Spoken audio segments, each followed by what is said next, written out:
How's it going? I'm Jared Gillis. Welcome to another All About RVs. Today I have a quick tip for you with the towable RVs, so the travel trailers, the fifth wheels, that's going to keep you safer on the road, a very overlooked portion of maintenance on the RV, and it's going to save you time and money if you take care of this now. So today I have two simple tips for you to help you head off issues before they become problems, and these really aren't that difficult to do, so let's dive right into it. Number one is something that is very often overlooked, and it's adjusting the brakes on your RV, on your travel trailer or your fifth wheel. It should be done every 3,000 miles, and there are auto adjusting brakes on a lot of the RVs that are out there on the road, but I would say they're not never adjust like the name might suggest, but I would say that they help you adjust. So they will adjust as they go along, but sometimes you might notice that your brakes in your RV aren't stopping you as well as they used to. That could be for a few reasons, but why don't we start with the most simple rather than having to take everything off?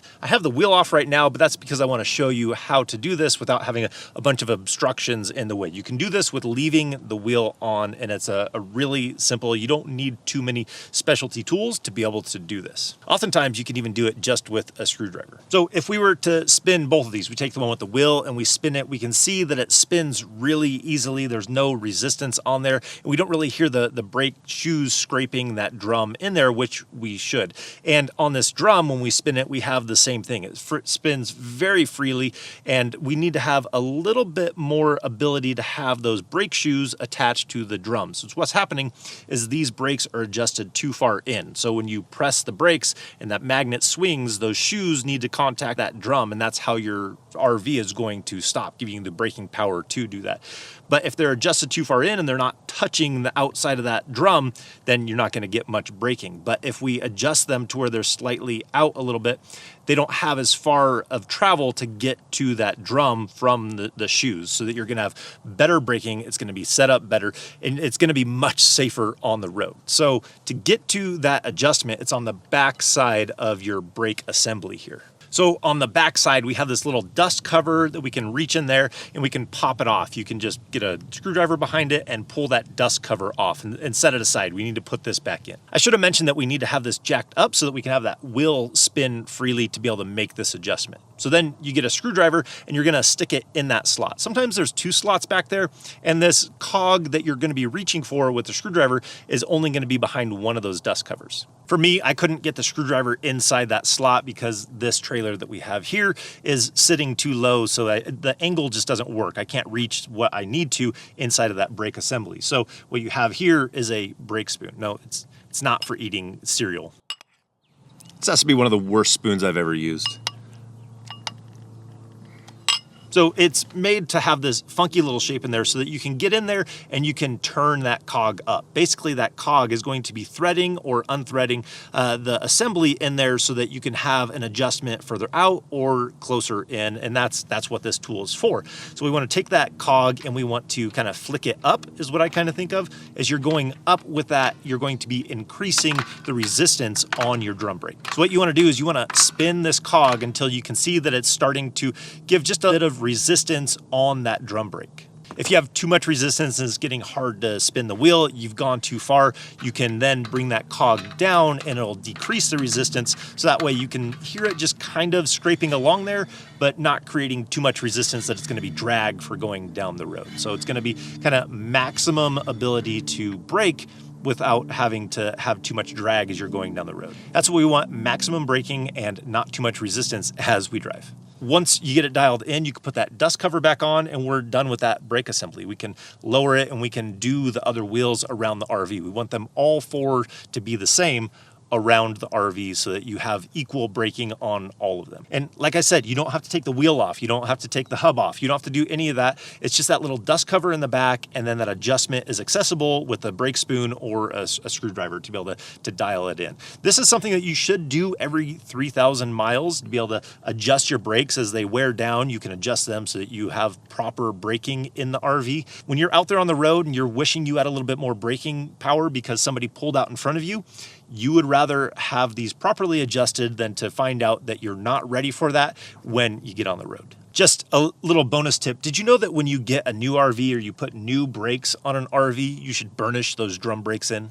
So I realized the next day that I didn't give you any details or any information about burnishing the brakes on your RV. Again, this is for new electric brakes on travel trailers and fifth wheels. They need to be burnished in for the new system. So if you have new brakes on your RV, it's kind of like a hyper-focused braking time so that you can have your shoes seat on the drum of the brake so you get maximum braking in there. And it's pretty simple to do. You want to go find a nice quiet road. There's a couple of ways to do it. The directions from Lippert is you're going to want to do this about 20 to 50 times depending on how much you need to do this for your electric brakes. But what you're going to do is they say that you're going to go up to 40 miles an hour. You're not going to use any of the truck brake or any of the exhaust brake or anything like that. You also want your settings to be at a high gain when doing this.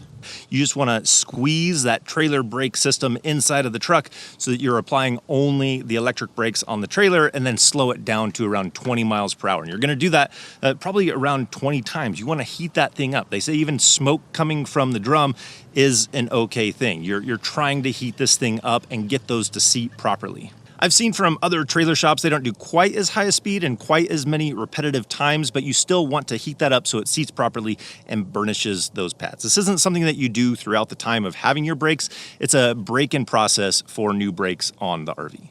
That's basically it in a nutshell to get your brakes working properly for new systems. Here's the other tip, and this is something really easy to be able to check for, is you want to see if there's any slop in your wheel assembly. Basically, there'd be too much room inside of your bearings in there that could cause a problem. You don't want them overly tight, and you also don't want them overly loose. You want them to be at the proper tension. So as I shake this wheel, you can hear that there's a bit of play, and as you can see as I'm moving the wheel, there's a little bit of play in there. So this one, I would like it to be a little bit tighter. You don't want it too tight and you don't want it too loose. If it's too loose, there's going to be too much room where those bearings are, and you don't want that slop in there. If it's too tight, it's creating resistance. Both of those are going to be bad scenarios for your bearings, and you're probably going to have premature failure on that. So as you can see that this moves a little bit, I'm going to repack this bearing so it's not a big deal. But if you did have them packed recently, I do mine every year, and you just needed to tighten it up a little bit because it was slightly loose, is you can go through and just tighten this up. We're gonna have it jacked up. We're gonna take the wheel off. We're gonna take off this outer cap that's on there, and then we have our assembly. So we have a cotter pin on this one. Sometimes there's a little ring in there that holds it in place, but for me, I'm gonna pull this split pin out. And now I have that castle nut on there. So now I can take it and I can cinch it down. You want to spin the wheel, and you want to go to around 50 pounds of pressure on there. And then you want to back it off. You want to do that just a couple of times, give it pressure, and then back it off about a quarter of a turn. And then you're going to put that pin at that nearest castle nut location back in there and bend it in place. And then you're going to have this properly torqued down so that you're not going to have too much play in it, and it's not going to be too tight. You want to have that happy medium in there for your bearings and your wheel assembly to be working properly.